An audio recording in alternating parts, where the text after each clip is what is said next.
काळात मुख्यमंत्री सहायता निधीवरनं मुख्यमंत्री फडणवीसांनी केलेल्या टीकेला उद्धव ठाकरेंनी प्रत्युत्तर दिले। अंगावर आलं की फडणवीसांना फाटे फोडायची सवय अशी टीका ठाकरेंनी केली।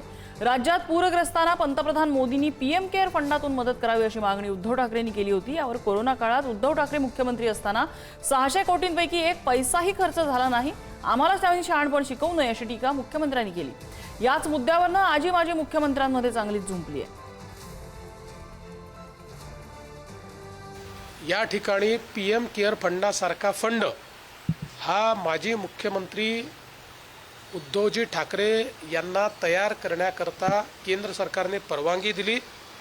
कोविड करता तो तयार झाला। 600 कोटी रुपये त्या फंडात आले, एक नवा पैसा देखील ते खर्च करू शकले नाहीत। आणि आज अवस्था अशी झाली आहे की तो फंड CAGच्या नॉर्म्सप्रमाणे कोविड करता तयार झाला आहे, त्यामुळे इतरत्र खर्च करता येत नाही। त्यामुळे आता त्याच्यात नेमकं काय करायचं या संदर्भात आमच्यासमोर प्रश्न आहे।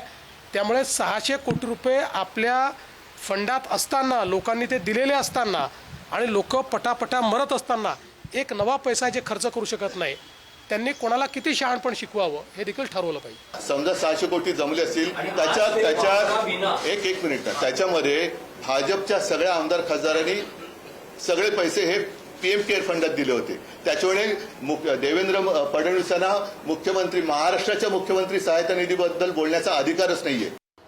प्रधानमंत्री सहायता पीएम केअर फंड त्याच्यामध्ये किती पैसे आहेत हे फडणवीसांना माहिती आहेत का? नसेल तर मी सांगतो। महाराष्ट्रातून किती रक्कम जमा झाली दिली आणि मुंबईतून फार्मा कंपन्या, फक्त फार्मा कंपन्या मुंबईतल्या, याने किती लाख कोटी दिल्या माहिती आहेत का? देवेंद्रजींना माहीत नसेल, मी आकडा देतो। महाराष्ट्रातून कोट्यावधी हजारो शेकडो कोटी रुपये पीएम केअर फंडामध्ये अनअकाउंटेड आहे। हे कुठली धोरणं या लोकांनी या देशामध्ये आणलेली आहेत? काय झालं की 1950 सालचं काढायचं, 1940 सालचं काढायचं। अरे तुमचं बोला ना, तुम्ही शेण खाताय ते बोला। आता तुम्ही शेण खाताय। पीएम केअर फंडात किती कोणाकडनं मदत झाली हे संजय राऊत यांनी सांगून टाकावं।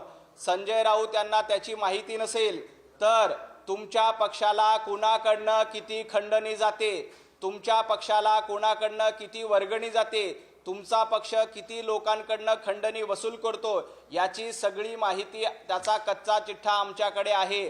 संजय राऊत, तुम्ही कशा पद्धतीनं लोकांकडनं खंडणी वसूल करतायत, तुम्ही कशा पद्धतीनं लोकांकडनं पैसे लुटतायत हे देखील महाराष्ट्राच्या जनतेला माहीत आहे।